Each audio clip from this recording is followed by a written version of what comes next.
But you said that you're also a Capricorn. I am indeed a Capricorn. Yeah? Yeah. It's actually quite scary, my chart. What is it? I have a lot of Capricorn. I'm Capricorn Sun, Libra Moon, Capricorn Rising, and then I have like Capricorn in like 3 other placements. Oh boy, it's a lot, Cap. Yeah, it's a bit much. Welcome to GlowJob, the beauty podcast that's more than skin deep. We're the only podcast to make you hotter and smarter.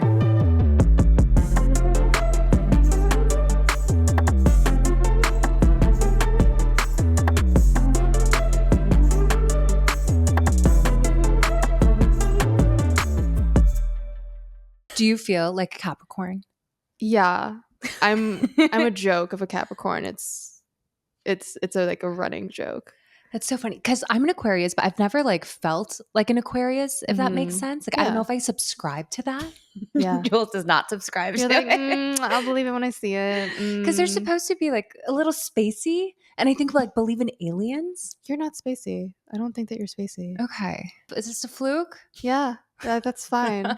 You defy expectations. Yeah. But you know what? You've never dove into like your rising and like the moon and all those things. That probably would actually explain why you don't align with Aquarius.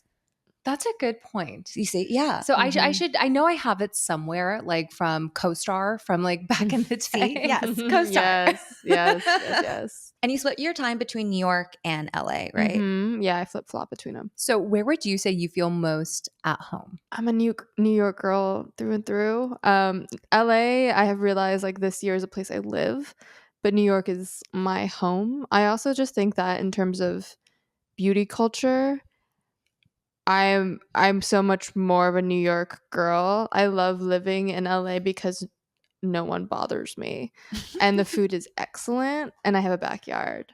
So It's like a good place for me to be in my own little world. So we've had people on the podcast before kind of dissect like New York beauty versus LA beauty and just kind of like the different cities, different takes. How would you describe it? I'm gonna get hate mail. LA is way more influencer culture and its particular kind of like class facade, and it's like kind of more segregated into like the different kinds of communities that I've noticed.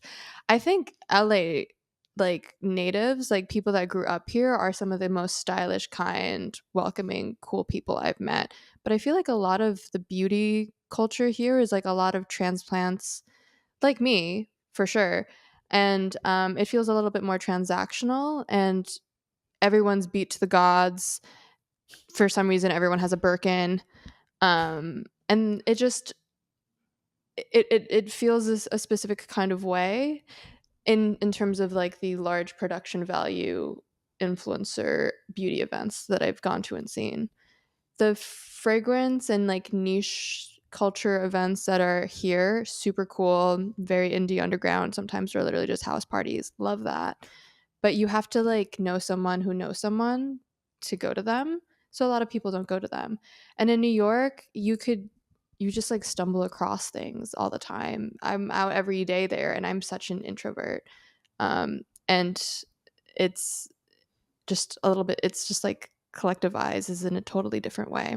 That makes sense because it's way more happenstance in New York. Like I was texting you when I was back in the city during Fashion Week for work, and they were just like pop-ups. And I was like, Jules, there's a pop-up here. There's this beauty pop-up here. Like, oh, I could just walk right into this as a normal person on the street. Yeah. And then LA is very much a driving city. Yeah, so. Instead of like finding things walking around, you find things on other people's stories. And that's kind of like the extent of discovery, if that makes sense. It's a different type of scavenger hunt, you know, and there's more whimsy-based navigation in New York. And here, everything's dictated by like Google Map and Instagram.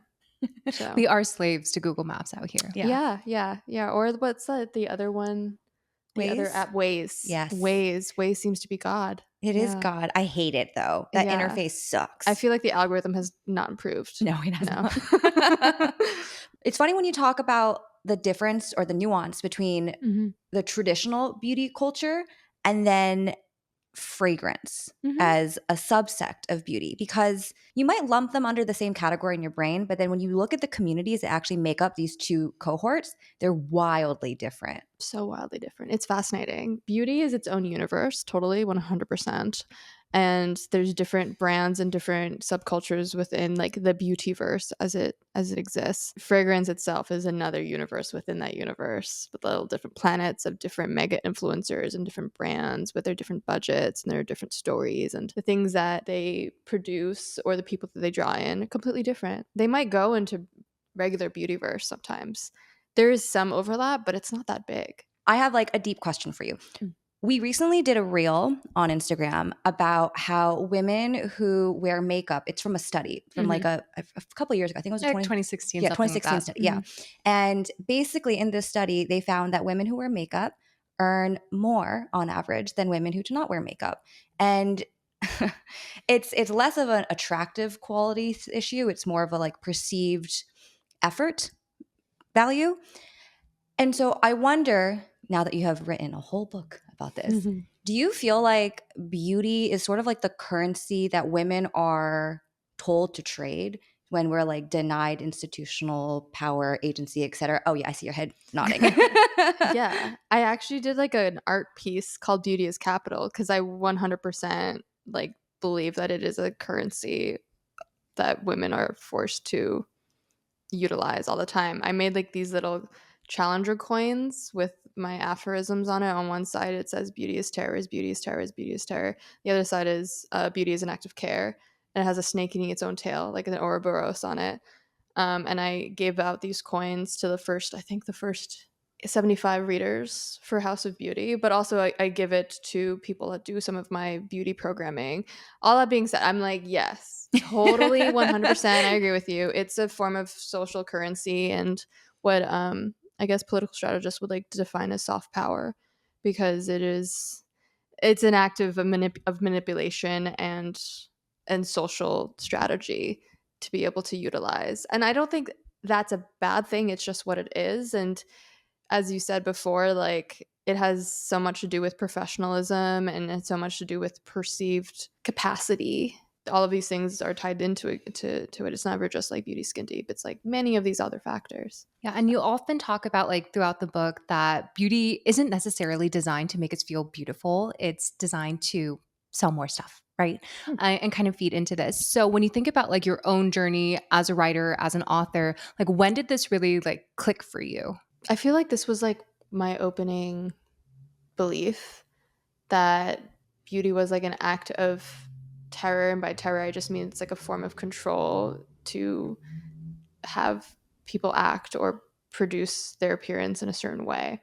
That was always the groundwork for the book. And my task was, yes, to offer those examples, but also to provide an alternative vision or other ways of being that beauty could also offer. So it was not all just doom and gloom, because I knew that it couldn't just be that, or like that wouldn't be why I love it so much. I'm not that much of a masochist.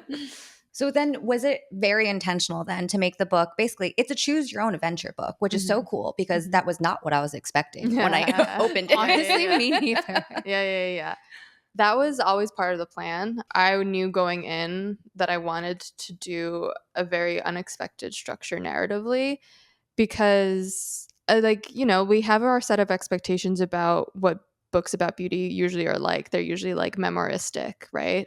And sometimes they have pink covers with some lipstick on it and this, that, and the other things. And I've read almost all of these books and all of these references and comps. I love all of them. I am a true devotee, but I didn't want to fall in line. That's just my personality. I'm just like, you tell me to do one thing, I'm gonna do the other thing. So one of my favorite chapters, which I feel like you've probably gotten a lot of feedback from some folks, it has to be the monster. I'm not even going to try to say it in French because I have very bad. Monster. There we go. I have terrible French pronunciation. But this is the whole chapter on the lore of Coco Chanel and her not so pleasant history and past. Why did Coco Chanel feel like the right quote unquote monster to kind of like anchor this around?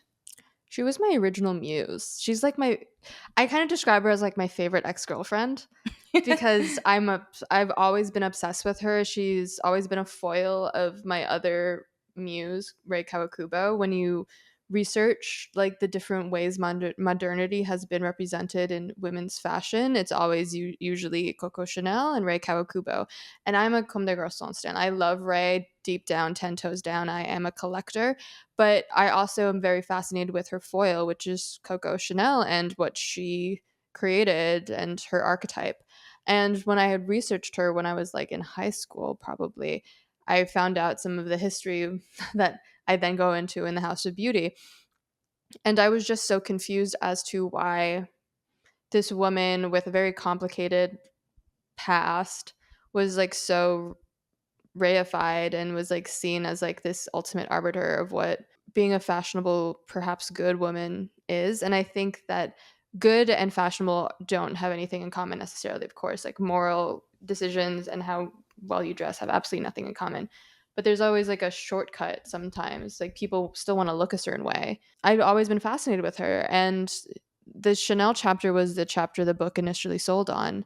I spent 2 years before the book sold, just like traveling the world researching the history of Chanel for the book, for the proposal, because I knew I would not be able to do any of the other chapters if I did not pull this one off well and prove that I had a certain amount of access and the ability to report out the other things. If I couldn't do this, I can't do the rest. And it was a gamble that paid off because the book sold on that chapter and then I was able to do the other stuff. To give the listener some context of like what this chapter is all about, you outline a lot of Coco Chanel's anti-Semitic beliefs and behaviors. You also dive into her legal battles with the Wertheimers, who are the Jewish family that now own full control of the Chanel house, including fragrance, including clothing, etc. Mm-hmm. You talk about her attempt to use Nazi Aryanization laws to seize control of the company. I know that you say that you want the reader to kind of come to their own conclusion, right? Like there's a lot of space given there. Mm-hmm. But what is it that you think about this? Like, what do you take away after doing years and years and years of research on Chanel and knowing the whole backstory on her history? I mean, I think Coco Chanel was a bad person. I think that she was a fascist, but she was not an exceptional fascist. I think fascism in her circles was very ordinary, and anti-Semitic fascist ideology was very normal for people in power at the time. So the way that I initially conceived of her being like an exceptional villain, that had to change because it wasn't exceptional. The more I read about what culture was like from the very time that she had grown up, like where she had grown up, the people that she associated with, all of the men that she dated and surrounded herself with, they were some of the most powerful men in the world. You had Winston Churchill like bailing her out of getting scalped in the streets, essentially. And she dated a high-ranking Nazi official and was like sleeping in the Ritz across their way and like down the corridor from the most senior high-ranking Nazi officials in the world. Like she was not innocent. If she had gotten her way any further than she had, perhaps we wouldn't even have Chanel number 5 actually, because she wanted to get the company back from the Wertheimers. But that doesn't mean that she wouldn't have known how to run it, you know? So true. She entered into the business agreement with them because she knew that she needed their assistance and that they had the production facilities to produce at scale, which she did not. And so if she had gotten her way, maybe she wouldn't have a company or legacy at all, actually. I think she was a bad person. I don't think that she was the worst person in the world, because there are many other people that were explicitly very horrible, and there are horrible people today. But I think that the ways that she was horrible are remarkable enough to learn from, and they complicate the idea that like beauty is worth anything. I don't think that's true, but I also don't know where the line exists for most people. I love how secretive the Wertheimer family is because I think it just adds to the lore. And for people who don't know, like what happened way back when was with Coco Chanel. She's like, I want to make this perfume. And like Arabelle was saying, I don't have the capacity or the scale or the distribution to sell said perfume. So she goes and meets the two brothers, these Wertheimer brothers, who are Jewish and affluent, and they owned a cosmetic company at that time that was really popular. And she's like, hey, bro, let's go into a partnership and you help me produce my perfume and you sell it within your stores. And they're like, cool, let's do it. They do this deal with her. They take 70% of the deal. They give her 10%. When I say the deal, like the ownership of her damn perfume, she gets 10% of her perfume. And then another 20% gets sent to the guy who introduced Coco to those brothers. Like he has nothing to do with this. He was just an intermediary. And like this is where all the bad stuff, bad juju happens. And then Coco kind of just goes crazy and spews a lot of anti-Semitic stuff at these brothers. And of course, eventually now the Wertheimer family owns all of Chanel. It's just such a crazy story. Like this should be a soap opera. Yeah, I did write a pilot version of this chapter a couple years ago. Oh, I would love that. Yeah. I wrote a version of it. I have a lot of dead pilots lying around my office space. But when I wrote this chapter, I did initially write it thinking about adaptation because it's just so absurd.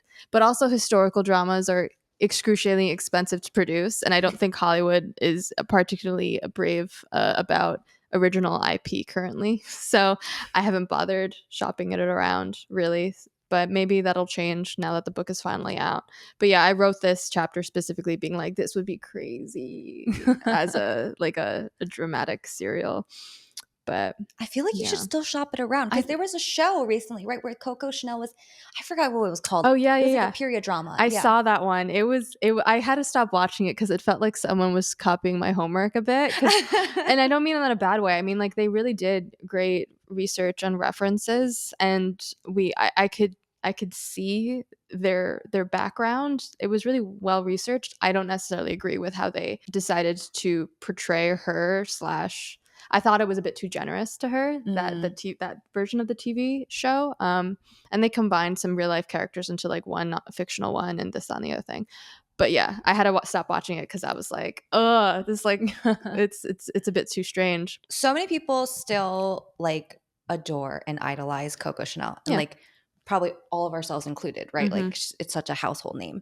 But do you think there's anyone else within modern day or in the past beauty canon that like might deserve a re-examination on the idolization that we give to them? I really don't conceptualize history in the forms of like people on pedestals and heroes and stuff, to be honest. Like I don't think it's like a healthy way for me to understand people.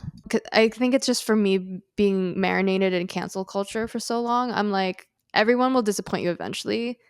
And that's actually okay. Like it's okay to view people as human and to understand that we have sometimes imperfect choices.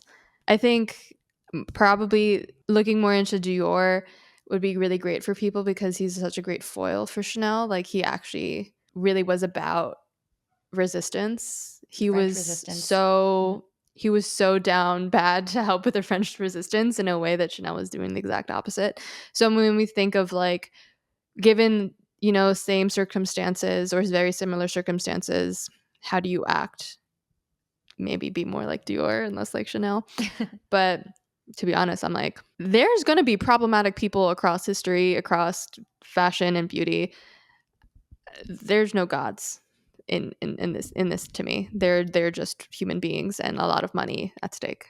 So we want to also get into just a little bit of like industry ethics, because just like the beauty industry as a whole, it's kind of funded, like beauty journalism is essentially funded by the brands it's supposed to critique, right? So, how do you navigate this conflict of interest, especially having like written a book that's basically like a counter history? I navigate it by just doing a gut check every day, being like, can I go to sleep at night if I do this? And if I can't, then I won't do it. It's very simple to me. I joke that I'm like canonically unhireable because like so much of my career has been built on being my own voice. I think people are way more afraid of brands than they really have to be perfectly honest. Like I went into the reporting for this like paranoid. I spent my own money fact checking this book and I'm having it legally pre-read. I went in knowing that beauty brands are litigious and that I would be saying things that may upset them.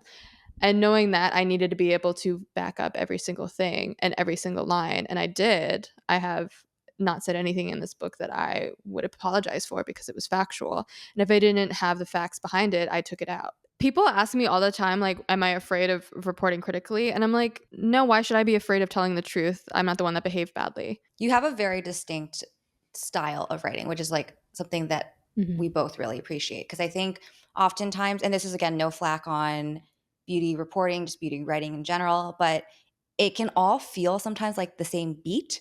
Like literally, it feels like the same tone often. Yeah, I agree with that. And I feel like, when it comes to maybe the more negative stories out there, and the one I'm thinking about specifically is like the ultraviolet sunscreen scandal. Oh, yeah. So it's kind of like we were noticing that every single outlet was just reporting about the same story because it kind of seems like fair game that everyone can kind of expose or jump in or give their 2 cents now that everyone's doing it. But it's kind of like the more unique perspectives, I think, are a little harder to come by, again, because maybe some writers are too scared to know what will happen, or, whether that PR deal will come through, or, whatever.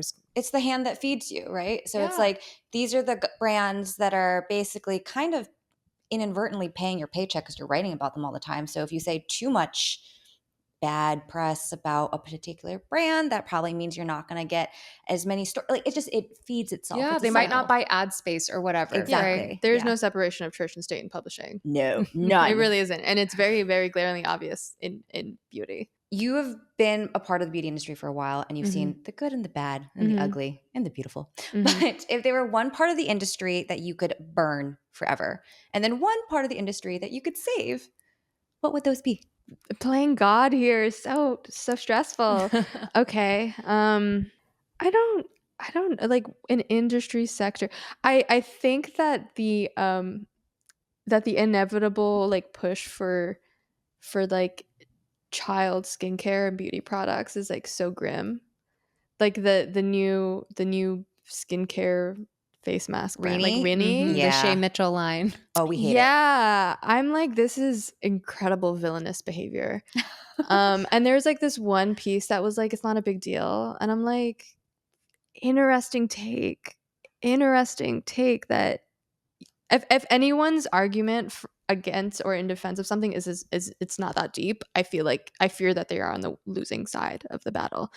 And what I would save, I love archiving nail art, and I love preserving the stories of beauty workers. That's like one of the main things that I do now is like through the research for the House of Beauty, I interviewed so many different nail artists around the world and had amazing conversations with them about their work as like nail artists or nail techs and what they were before, and if they feel respected as artists or seen as an artist, or like the difference between service work and cultural labor. And having so many of those conversations like made me want to formally archive nail art. I want to keep preserving that, like particularly for Black women and for Asian women and immigrant women who have created so much of the nail industry, to just like be celebrated for what they've done and how they've made beauty possible for so many people, even though that they're so often like not respected or regarded as artists. So it's deeply unfortunate, and it's something that we want to advocate to change. We want to create more protections for nail salon workers and just beauty workers, because a lot of them were not given any sort of support during COVID, especially. And we want to just document the stories of how nail salons have like been a gateway for people to get financial independence in America. Like technically the industry is quite young, and at least the modern nail salon industry is really only like three or four generations old. In the book, I have this chapter on the history of nails, and Tippi Hedren, an actress that many people might remember from The Birds, the Hitchcock movie, she invited her nail tech to come with her to a refugee camp after the Vietnam War, where a lot of Vietnamese refugees had ended up in Southern California. And these 20 women that are now known as like the Vietnamese 20, they ultimately became like one of the first generations of nail techs that spread across America, opened up their own nail salons, and now their sons or daughters might own those nail salons, or their grandchildren. So we are in like the third generation now, or the Passover point between these generations, where people are still alive that remember this point in time and what life was like during and after the Vietnam War, and what life was like before the modernization of like the nail industry. I feel like you see so many of those kind of like immigrant experiences, like creating new industries within the United States, right? Like within the nursing industry, there's a lot of like, especially in LA on the West Coast, like a lot of like Filipino immigrants. For Koreans, you know, convenience store owners, dry cleaners. But to me, it's always just like, when you talk about that and preserving it and it going from like generation passed down to generation, there's also such a strong notion of the parents not wanting their children to stay in the industry. Yeah. Because it's like it's intense labor. It's like blue collar work, back-breaking you know, work. and like they just don't want that for their children. Mm-hmm. But you know, the importance of still wanting to, especially in the nail art space, right? Like preserving that art. Yeah. Yeah, it's like such a delicate balance beam, because you're right, like a lot of people, they're like, we did all this work so you could do something else, Yeah, like to go to becoming a college, doctor yeah. or whatever. At the same time, it's like, who's going to take over these businesses? And it's an issue that like people outside of the nail industry also experience. I just feel like it's like very Asian American inheritance, is like, how do you preserve your past while existing for the future? And who should be the shepherd of a legacy? Like, so much of, let's say, like New York's Chinatown is up in upheaval because a lot of the children don't want to take over the businesses, and like, so the buildings are being sold off to non-Chinese like developers and stuff, and so Chinatown is disappearing into Dime Square, you know? I was just gonna say, Yes. it is Dime Square now. That's what happened to Chinatown. Was Mhm. Emily Weiss was like, "Oh my god, Chinatown's so cool. Let's open up Glossier here." Oh my god, no, like I literally mean that. It's like what Yeah. Dime Square is. Yeah. I love Yeah. Dime Square, but I yeah. know. No, when I was in New York for the summer, like almost every beauty event I went to was in the same block of Dime Square. Like, and I was just like, this is wild to me. It was not like this 5 years ago. I know. It's absolutely just strange how rapid these things happen. So yeah, it's so much of the work that I want to do moving forward is just like creating archives of beauty history that center like immigrant and diverse experiences of the everyday people that have created this industry of care work and beauty, because frankly very few avenues and places are doing it. There's like nails that are in other institutions, but it's not the center. Beauty is very rarely seen as like the center of an artistic collection, and by beauty I mean like the materials of like beauty products. Of course, like museums care about beauty, like that's their whole thing, but beauty products are always like seen as marginal. And I just wanted to center and create a space where beauty work was celebrated and revered, because it really is like a cultural moment. You can tell so much about someone from like their hands and from their nails. So when people read The House of Beauty, what do you hope stays with them the longest after they finish the book? I hope that they know that a better world is not only possible, but probable if they are able to work in community with other people that believe in the same things they do. And that it's important for us to take care of each other and to not feel so brokenhearted over like the various evils of the world that we don't think it's worth fighting for.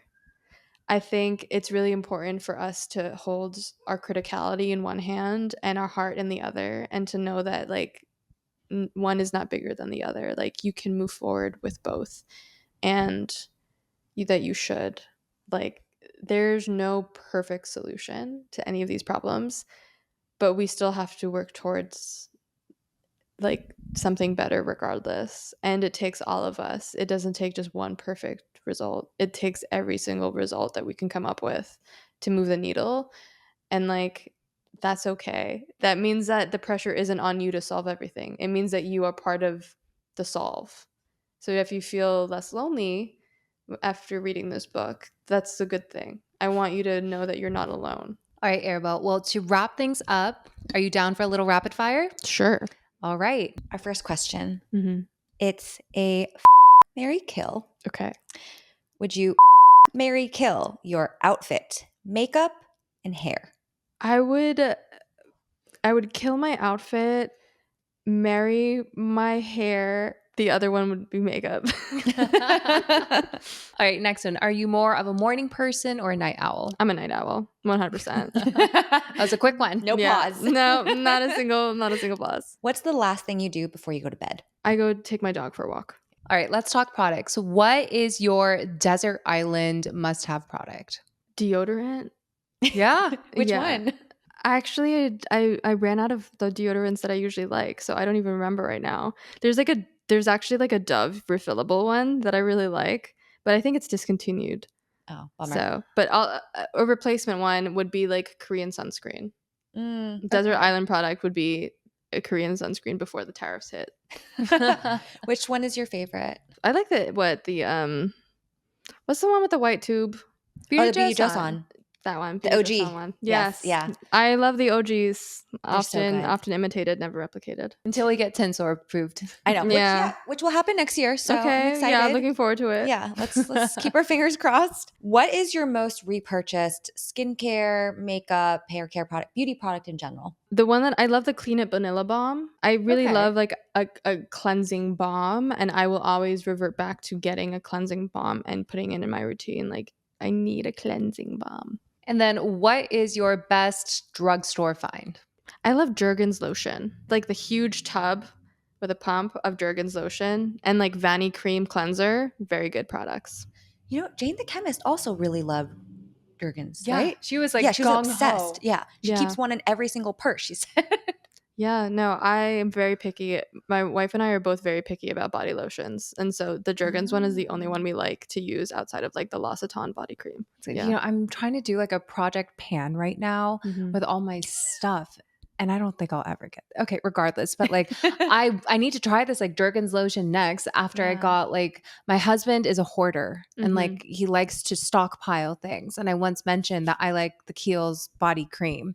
And now I have like a 5-year supply of Kiehl's body Oh, cream. And there's so many yeah. things I want to try, but I just can't. Mhm, mhm. Because I need to finish this freaking body cream. Okay, so we went over drugstore. What is your best splurge? I don't know, like I just like really like going to the Korean spa all day. And so getting like the K-pop scrub at Olympic Spa, that is a good splurge. I think that's like what, $220 or something. Or getting Fraxel, which would be very expensive Ooh. in the United States, unfortunately, because it's so much more expensive here than other places, but so worth it, I think. And I gotta ask, since you are, you know, the fragrance expert, favorite perfumes? I love Apocalyptic from Madeleine, and there's this one from this brand called Mio Fushini called Nota Number 2. I don't know how to pronounce the rest of it. That one is based on like Moroccan mint, and it's just so beautiful. Mio Fushini is like known to make people cry. It's like so emotionally moving a brand that people like burst into tears. I'm not the only one this has happened to. I've asked like 5 other people. Everyone I asked that knows about this brand, they all have like very emotional. Did you cry? Yeah, I cried like Really? smelling this perfume because it's based on the perfumer's travels to Morocco and his tea with the Berbers. And when I smelled it, I've also been to Morocco, and I Mhm. also have had tea with Berber, so like it pulled me right back there. He did the deed. He like did the exact brief that he promised that he would do, and it was so moving to be immediately back in this place, and have that same memory somehow as this perfumer that it did make me cry when I smelled it the first time. It's just so beautiful. It's the most beautiful mint perfume I've ever smelled, and I have smelled many mint perfumes. So, love it. He Yeah. also looks like a really cool pirate, like the perfumer. He's very interesting. Wait, this makes me want to try it now. I need to Yeah. smell it. See, she's convincing you to do a blind buy. I know. Yeah, no, just get little samples. Yeah. Just little samples. Like No. Sauce and I were both like fascinated with like Gen Z's ability to blind buy fragrances. I know. It's terrifying to me. I'm like, you're just dropping like $600 Yes. for something you haven't even smelled yet. That you That's saw on crazy. TikTok. Yeah. Yeah. It's scary. It's wild. really terrifying. Whew. That's a whole another tangent. Yeah. But since we are not Gen Z, Mhm. Arabelle, what is one thing you would tell to your younger self? You're doing so well, babe. I love you so much. I'm so Aw. proud of you. Yeah. I love that. I love that. Mm-hmm. Thanks, Arabelle. Thank you for having me. Yeah, was that so was fun. fun. Yay. Woo woo.